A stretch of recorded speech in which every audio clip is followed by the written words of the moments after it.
दोस्तों हालांकि बेल पर मैंने बहुत सारी वीडियोस बनाई हैं, कई बार आपको एंटीसिपेटरी बेल के नियम बताए, किस तरह से आप एंटीसिपेटरी बेल ले सकते हैं। अगर कोई जेल में है तो जेल से वो कैसे निकलेगा, उस बेल पर भी मैंने बहुत बार आपको बताया है। कितना मैक्सिमम समय होता है जब तक जेल में रखा जा सकता है, इन पर बहुत सारी वीडियोस हमारे इस चैनल पर आपको मिल जाएगी। दोस्तों मामले बहुत तरह के होते हैं और बहुत बार ऐसा देखा गया कि पुलिस अपनी ड्यूटी को ठीक से नहीं निभाती, जिसकी वजह से जब कानून टूटता है या फिर किसी की जब इलीगल अरेस्टिंग होती है तो ये भी आपका एक ग्राउंड होता है बेल लेने का। क्योंकि अगर कानून के रखवाले ही कानून को तोड़ेंगे तो ऐसे में किसी को जेल में रखना, यहाँ पर आपका आर्टिकल 21 वायलेट होता है, जहां पर बात की गई है लाइफ और लिबर्टी की। उसी के साथ साथ दोस्तों बहुत बार ऐसे जजमेंट्स आए, गाइडलाइंस आई, जो गाइडलाइंस पास की गई सुप्रीम कोर्ट के द्वारा, और जो कि जितने भी स्टेट अपने देश के हैं, मतलब पूरे देश में, चाहे वो जम्मू कश्मीर ही क्यों ना हो, सभी जगह उन गाइडलाइंस को फॉलो करना पड़ेगा पुलिस वालों को, बट फिर भी वो नहीं करते हैं। आज हम चीटिंग का जो सेक्शन है, जो पहले 420 आईपीसी हुआ करता था, अब वो सेक्शन 318 का सबसेक्शन 4 बन गया है चीटिंग में। तो उसी के बारे में आज हम बात करेंगे कि क्या आपके ग्राउंड्स हो सकते हैं बेल लेने के, फिर चाहे वो एंटीसिपेटरी बेल हो, फिर चाहे वो रेगुलर बेल हो। ये वीडियो आपके बहुत काम आने वाला है, वीडियो को पूरा देखें। ज्यादा कुछ जानने के लिए चीटिंग केसेस के बारे में दोस्तों बने रहिए हमारे इस वीडियो के साथ। नमस्कार दोस्तों, फिर एक बार स्वागत करता हूं आप सभी का अपने इस यूट्यूब चैनल पर, जिसका नाम है फाइट फॉर ट्रू। मेरा नाम है वीरेंद्र वर्मा। दोस्तों आप में से कोई भी नए वकील साहब है, कोई भी लॉ स्टूडेंट है, कोई भी अभी कानून की जानकारी ले रहा है, या फिर आप पर कोई केस हुआ है, वीडियो बहुत काम का है, कोई भी ऑनलाइन कंसल्टेंसी आप लेना चाहते हैं, हमसे बात करना चाहते हैं, दिए गए नंबर पर आप व्हाट्सएप कर सकते हैं और अपनी कॉल को बुक कर सकते हैं। दोस्तों होता क्या है कि जब भी कोई चीटिंग का मामला सामने आता है, क्योंकि चीटिंग में पैसा इन्वॉल्व होता है, ऐसे में कई बार पुलिस वाले दरकिनार कर देते हैं उन गाइडलाइंस को जो दी गई सुप्रीम कोर्ट के द्वारा। मतलब कि किसी भी इंसान को आप ऐसे ही अरेस्ट नहीं करेंगे, पहले उसको 41A का नोटिस दिया जाता था। पहले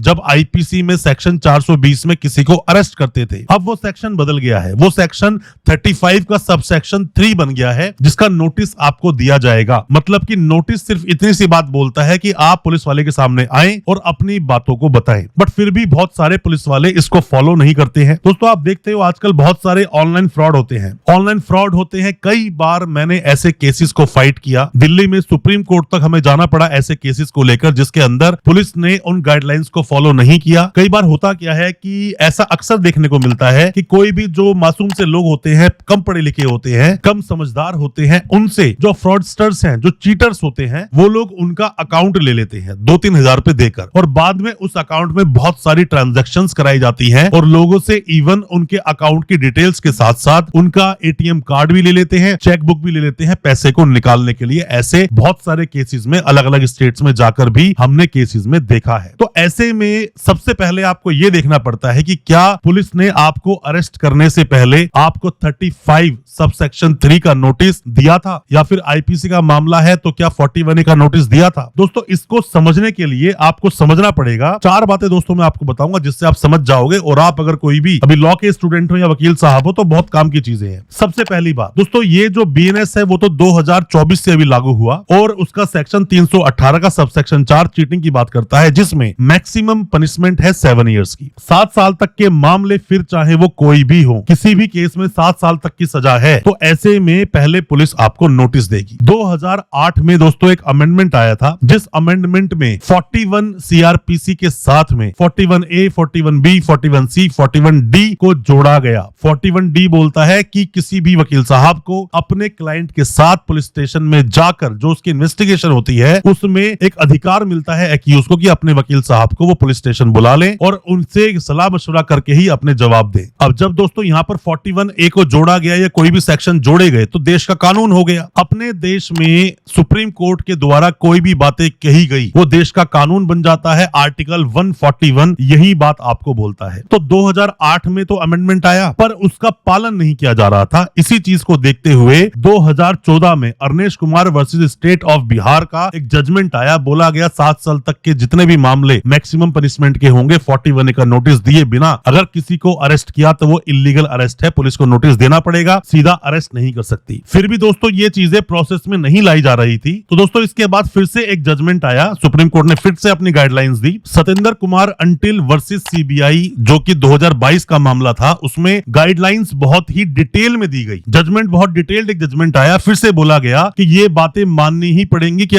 आप पहले नोटिस दोगे। अगर किसी को 7 साल तक के मामलों के लिए आप अरेस्ट करना चाहते हो या फिर आप उसको अरेस्ट करने की सोच रहे हो, सीधा आप अरेस्ट नहीं कर सकते, पहले नोटिस देंगे। और चीटिंग का जो मामला है दोस्तों, ये 420 जो आईपीसी है या फिर 318 का सबसेक्शन 4 का जो मामला है, ये मैक्सिमम पनिशमेंट 7 साल का है। कंपाउंडेबल ऑफेंस है, कंपाउंड करके केस को खत्म भी कर सकते हो, क्वैश करा सकते हो आप। इसके लिए भी आप जा सकते हो, मजिस्ट्रेट साहब इसका ट्रायल चलाते हैं। और दोस्तों फिर भी नहीं बात मानी गई तो इसी में एक और एडिशन एप्लीकेशन लगी, जो कि बाद में 2025 में, अभी 2025 में फरवरी में डिसाइड की गई। राकेश कुमार वर्सेस विजेंता आर्या डीसीपी दिल्ली का ये मामला था, जिसमें फिर से बोला गया कि आप अगर किसी को नोटिस दे रहे हो, पुलिस वाले क्या करते थे, सबको व्हाट्सएप पे नोटिस दे दिया करते थे। और जब कोर्ट में हम लोग एप्लीकेशन लगाते थे बेल की, तो बोलते थे हमने तो नोटिस दिया था, ये सामने आया ही नहीं, या हमने इसको मेल किया था। तो दोस्तों इन चीजों को बिल्कुल सिरे से नकार दिया गया कि आप किसी को भी व्हाट्सएप पर नोटिस नहीं दोगे, मेल पर नहीं दोगे। आप ये नहीं बोलोगे कि हमने नोटिस दिया, ये नहीं आया, ये सब नहीं चलेगा। जो रेगुलर जो तौर तरीके हैं, मतलब कि कोई पुलिस वाला उसके पास जाएगा, नोटिस देगा, या बाय पोस्ट भेजिए तरीके से, क्योंकि उस पर रिसीविंग होती है, किसने रिसीव किया। आप ऐसे ही किसी को नोटिस नहीं दे सकते। तो चीटिंग के मामले में अगर मान लीजिए नोटिस किसी भी आपके सगे संबंधी जानकार को नहीं दिया, उठाकर उसको जेल में डाल दिया, क्लियरली बात है यह है इलीगल